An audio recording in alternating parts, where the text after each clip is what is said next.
మీ సొంత జిల్లాలోనే మీరు ఉద్యోగం చేసుకోవడానికి ఒక ముఖ్యమైన నోటిఫికేషన్ రావడం జరిగింది.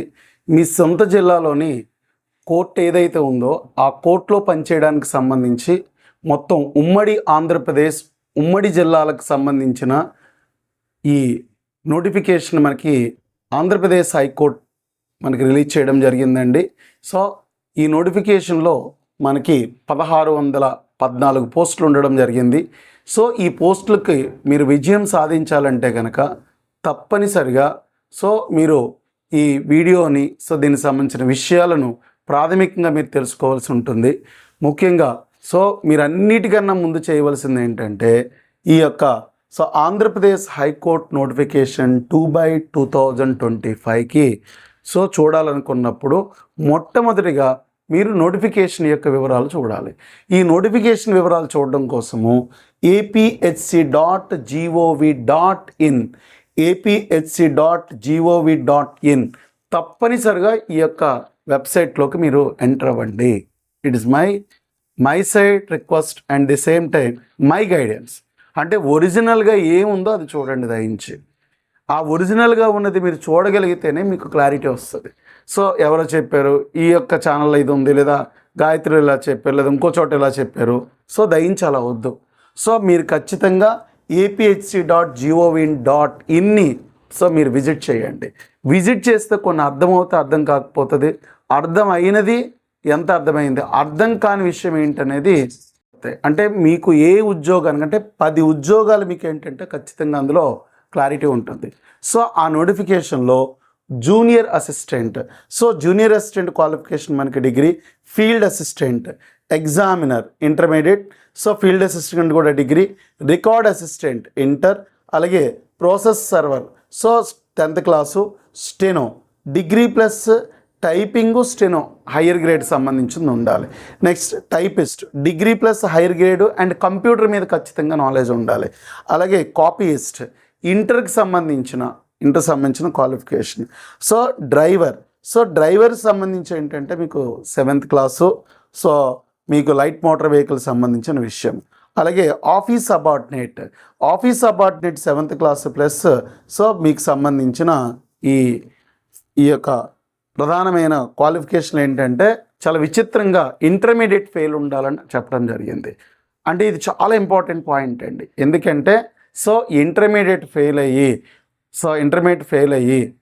7th క్లాస్ పాస్ అయిన వాళ్ళు ఖచ్చితంగా ఆ యొక్క జిల్లా హైకోర్టులో జడ్జెస్ దగ్గర వర్క్ చేయడానికి పర్మనెంట్గా ఉంటారనే ఉద్దేశంతో ప్రతి ఒక్కరికి ప్రభుత్వ ఉద్యోగం పొందాలన్నప్పుడు ఆ అవకాశాన్ని మీకు చక్కగా మంచి అవకాశంగా దీన్ని తీసుకుని కాస్త ప్రిపరేషన్ చేస్తే మీరు ఇంటర్ ఫెయిల్ అయ్యి 7th క్లాస్ ఖచ్చితంగా పాస్ అయినట్టుగా మీ దగ్గర సర్టిఫికెట్ ఉన్నప్పుడు చాలా ఎక్కువ పోస్టులు ఉన్నది ఈ ఆఫీస్ సబార్డినేట్ అండి. ఓకే, కాబట్టి ఈ 10 పోస్టులకు సంబంధించిన విషయము apsc.gov.in ఒరిజినల్గా చూడండి. ఓకే, దీన్ని పరిశీలించిన తర్వాత ఇప్పుడు ఇక మీకు ఈ ఎగ్జామినేషన్ డేటు ప్లస్ ఈ యొక్క పోస్టుకు సంబంధించిన క్వాలిఫికేషను, అలాగే ఏజ్కి సంబంధించిన విషయాలు, ఎగ్జామ్ సిలబస్ అంతా కూడా ఈ యొక్క క్లాస్ తర్వాత మీకు మన యూట్యూబ్ సంబంధించిన ఛానల్లో వివరించడంతో పాటుగా మీకు వాట్సాప్ ఛానల్లో మీరు కనుక క్లిక్ చేసినట్లయితే దీని వివరాలు వస్తాయి. అలాగే ఈ క్లాసులో మీకు దీనికి సంబంధించిన వివరాలన్నింటినీ కూడా ఏమేం పోస్టు, ఏ క్వాలిఫికేషను, సిలబస్ ఏంటుంటుంది అనేది మీకు దీని స్లైడింగ్ అంతా కూడా క్లియర్గా వివరించడం జరుగుతుంది. అయితే మీరు ఈ 1614 పోస్టులు చాలా మంచి అవకాశం. నేను ముఖ్యంగా చెప్పేది ఏంటంటే రాష్ట్ర స్థాయిలో మీరు ఇదివరకు ఎవరైతే గ్రూప్ 2 మెయిన్స్కి రాసి గ్రూప్ 2 ప్రిపరేషన్ చేసి చేసిన వాళ్ళందరూ కూడా మరొక్కసారి నోటిఫికేషన్ చూసుకుంటే మీ జిల్లాలో మీ జిల్లా పరిధిలో ఉన్న హైకోర్టులో, మీ జిల్లా పరిధిలో ఉన్న డిస్ట్రిక్ట్ కోర్టులో ఈ డిస్ట్రిక్ట్ కోర్టులో వర్క్ చేసుకోవడానికి మీ మండల ప్రాంతం, మీ ప్రాంతానికి దగ్గరలో జిల్లా కోర్టులో పనిచేయడానికి హైకోర్టు సెంట్రలైజ్ నోటిఫికేషన్ ఇచ్చింది. ఇది వరకు ఏ జిల్లా ఆ జిల్లా రిక్రూట్ చేసుకునేవారు. కానీ ఇప్పుడు ఏంటంటే మొత్తం ఆంధ్రప్రదేశ్ రాష్ట్రానికి అంతటికీ కలిపి ఒకే నోటిఫికేషన్ ఇవ్వడం అనేది ఏంటంటే చాలా విశిష్టమైంది. ప్రీవియస్ లాస్ట్ జరిగింది, సో ఇప్పుడు జరగడం జరిగిందండి. అయితే సో దీని examination most of the notification అంటే నేను ఇక్కడ మాట్లాడేది డిగ్రీ ప్లస్ ఇంటర్కి సంబంధించిన విషయాల్లోనూ మాట్లాడడం జరుగుతుంది. సో ఇక టెక్నికల్ క్వాలిఫికేషన్ వాటి మీద స్కిల్ టెస్ట్లు ఉండడము, సో డ్రైవింగ్ టెస్ట్ ఉండడము, సో డ్రైవర్కి సంబంధించిన ఏంటంటే అనేది సెపరేట్గా మీకు ఏంటంటే డిస్క్రిప్షన్లో పెట్టడం జరుగుతుంది అనమాట. అయితే నేను ఇక్కడ మోస్ట్ ఇంపార్టెంట్ విషయం ఏంటంటే చెప్పదగింది, సో ఇందులో ఈ ఎగ్జామినేషన్ నోటిఫికేషన్ పడిందని ఆనందంతో పాటుగా మనకి ఏంటంటే అప్లై చేయడము, ఇది అయిపోయిన తర్వాత ప్రిపరేషన్ పక్కన పెట్టడం జరుగుతుంది. ఆ ప్రిపరేషన్ ఎట్టి పరిస్థితుల్లో పక్కన పెట్టకూడదు ఒకటి. ఇక రెండవ కేటగిరీ ఆఫ్ పీపుల్ ఏంటంటే మీరు గ్రూప్ 1కి గ్రూప్ 2కి ప్రిపేర్ అయ్యి మెయిన్స్ రాసి ఖచ్చితంగా నాకు గవర్నమెంట్ జాబ్ రావాలన్నప్పుడు సో చాలా బ్యూటిఫుల్ వైట్ కాలర్ జాబ్ లాంటివి ఈ యొక్క డిస్ట్రిక్ట్ కోర్టులో పడే ఉద్యోగాలు. సో మనకి ఏపీ హైకోర్టు సెంట్రల్ నోటిఫికేషన్ ఇచ్చినా ఏ యొక్క జిల్లాలో ఆ జిల్లాలో మీరు ఏంటంటే చక్కగా వర్క్ చేసుకోవచ్చండి. అయితే సో దీనికి ఏంటంటే ఖచ్చితంగా ఒక ప్రణాళిక, సో ఒక వ్యూహము, ఒక ఆలోచన, ఏ అంశాలు చదివారు అనేది ముఖ్యంగా. సో గ్రూప్ 2 చదివిన వాళ్ళు, ఎస్ఎస్సి ప్రిపేర్ అయిన, స్టాఫ్ సెలక్షన్ కమిషన్ ప్రిపేర్ అయిన వాళ్ళు, railway recruitment board exams prepare అయిన వాళ్ళు, సో మీరు చేయవలసిన పని ఏంటంటే ఈ సిలబస్లో 80 మార్క్స్ సంబంధించిన జనరల్ నాలెడ్జ్, ఇంగ్లీష్ సెగ్మెంట్స్ చూడవలసి ఉంటుందండి. అంటే జనరల్ నాలెడ్జ్ సెగ్మెంట్లో so history, polity, economy, science and technology, current affairs ఇవి ముఖ్యమైనవి. అలాగే ఇవి మేజర్ సెగ్మెంట్. అయితే ఎక్స్క్లూజివ్గా స్పెసిఫిక్గా సిలబస్లో ఏమేమి విషయాలు మాట్లాడారో ఆ సిలబస్ సంబంధించిన టాపిక్స్ మీకు రెగ్యులర్గా ఏంటంటే యూట్యూబ్ ఛానల్లో మీకు పెట్టడం జరుగుతుంటుంది. టాపిక్ని ఎలా చదవాలి, ఎంత సింపుల్గా మనం ఆలోచించాలనే విషయం, ఇదంతా కూడా జనరల్ నాలెడ్జ్ సంబంధించిన విషయాలు, రైట్. అంటే జనరల్ నాలెడ్జ్లో ఆర్ట్ అండ్ కల్చర్, అంటే ఆర్ట్ అండ్ కల్చర్ సంబంధించి మన ఇండియా సంబంధించిన హిస్టరీలో యాన్షియంట్, మిడ్వల్, మోడరల్ అంటే ప్రాచీన చరిత్ర, మధ్యయుగ చరిత్ర, ఆధునిక చరిత్రలో మన ఆర్ట్ అండ్ కల్చర్ ఎలా ఉందనేది ఎక్స్క్లూజివ్గా మీరు ఏంటంటే జనరల్ స్టడీస్ ప్రిపేర్ అయిన విద్యార్థులకు ఖచ్చితంగా తెలుస్తుందండి. అంటే సో మీకు చెప్పాలంటే డక్కన్ స్టైల్ ఆఫ్ ఆర్ట్ అని, మొఘలాయ ఆర్ట్ అని, ఢిల్లీ సుల్తాన్ ఆర్ట్ అని, విజయనగర ఆర్ట్ అని, అలాగే మనకి the post Mauryan period art అని, గుప్తా ఆర్ట్ అని, ఇలా different type of arts and culture. So కల్చర్లో మనకి ఏంటంటే ఎస్పెషల్లీ సో ఇందులో మనకి స్కల్ప్చర్ అంటే శిల్పము, నిర్మాణము, సో ఈ విషయాలన్నీ కూడా మనకి చక్కగా కవర్ అవుతుంది. సో అలాగే డ్యాన్స్ అండ్ మ్యూజిక్ అంటే ఎక్స్క్లూజివ్ ఫర్ ది హిస్టరీ, అంటే హిస్టరీ ఓవర్వ్యూ ఉన్నప్పుడు ఆ ఓవర్వ్యూలో సో దీనికి సంబంధించిన డ్యాన్సెస్ అండ్ మ్యూజిక్స్ అంటే southern India, northern India, so southern India సంబంధించిన భరతనాట్యం, కూచిపూడి, సో అలాగే ఉత్తర భారతదేశానికి సంబంధించిన కొన్ని ముఖ్యమైన సో డ్యాన్సెస్ అవి ఎలా వచ్చాయి, ఏ స్టేట్లో వాటికి సంబంధించిన ఇంపార్టెన్స్ ఉంది, మ్యూజిక్ అది కూడా. సో మ్యూజిక్ సంబంధించిన కర్ణాటిక్ మ్యూజిక్ కానీ, హిందుస్థానీ మ్యూజిక్ కానీ, మిక్సేషన్, అసలు మ్యూజిక్ సిస్టమ్ ఎలా డెవలప్ అయ్యింది, ఏమేమి అంశాలన్నీ కూడా మనకి ఇక్కడ అవసరం. సార్ మేము కోర్టులో చేసే ఉద్యోగానికి మ్యూజిక్కి, ఆర్ట్కి సంబంధం ఏంటండి అని మీకు డౌట్ వస్తుంది. డెఫినెట్గా సంబంధం ఉందండి. ఆ డెఫినెట్గా సంబంధం ఎక్కడ ఉన్నది అనేది ఈ సబ్జెక్ట్కి ప్లస్ మీరు కోర్టు ఉద్యోగానికి సంబంధమైన విషయాలను నేను డెఫినెట్గా నెక్స్ట్ క్లాస్లో దాని యొక్క అప్లికేషన్స్ చక్కగా వివరిస్తాను. అది ఎందుకు అర్థం చేసుకోవాలనే విషయాన్ని కూడా మీకు వివరించడం జరుగుతుంది. అలాగే సో మీకు Indian history and national movement అంటే ఆర్ట్, డ్యాన్స్, మ్యూజిక్ వేరేగా ఇచ్చి ఇండియన్ హిస్టరీకి సంబంధించిన చాలా చక్కని టాపిక్స్ అన్నీ కూడా యాన్షియంట్, మిడ్వెల్, మోడర్న్ని సో మీరు ఇక్కడ చూడవచ్చు అన్నమాట.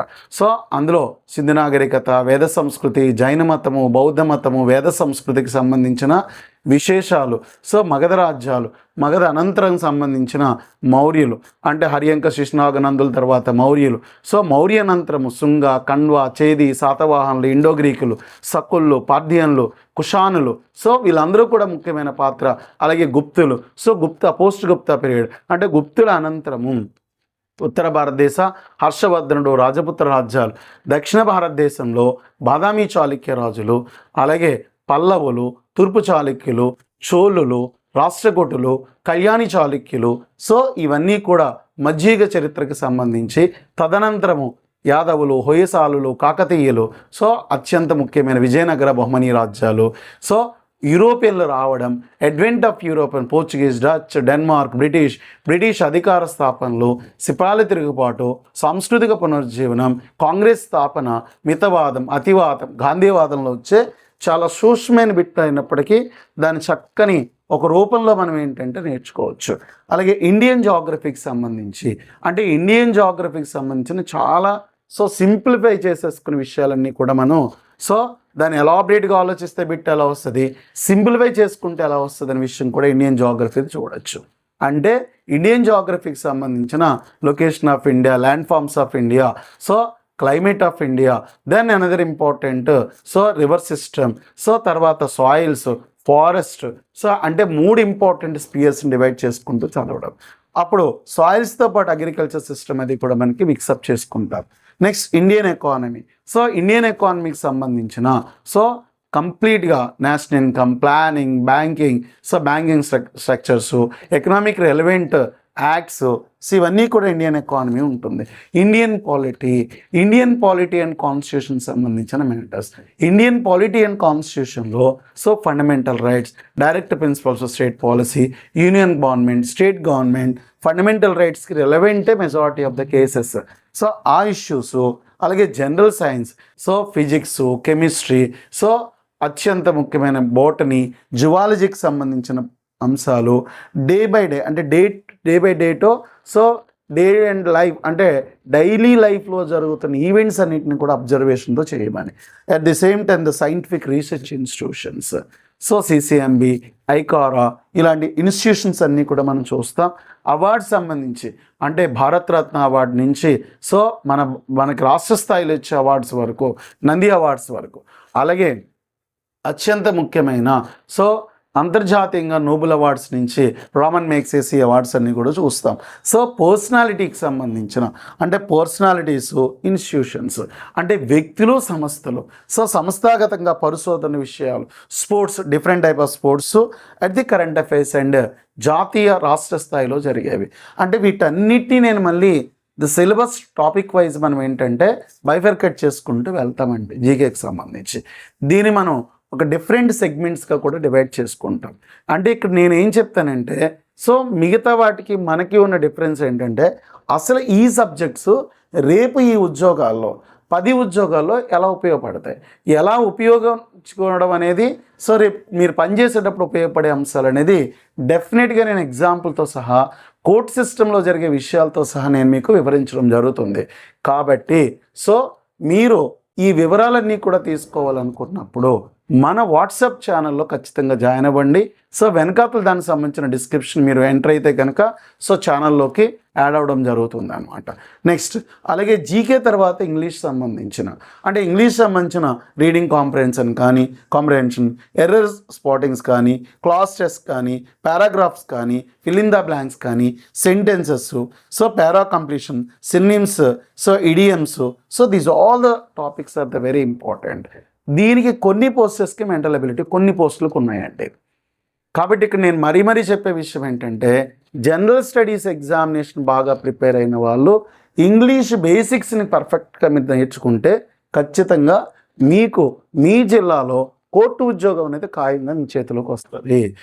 దానికి కావలసిన 100% కోచింగు, దానికి సంబంధించిన ప్రిపరేషను, మెటీరియల్, మోడల్ టెస్ట్, ఇవన్నీ కూడా మీకు ఏంటంటే గాయత్రికి సంబంధించిన యాప్, గాయత్రి కాంపిటేటివ్ అకాడమీ యాప్ని మనం రిలీజ్ చేయడం జరుగుతుంది ఈ సందర్భంగా.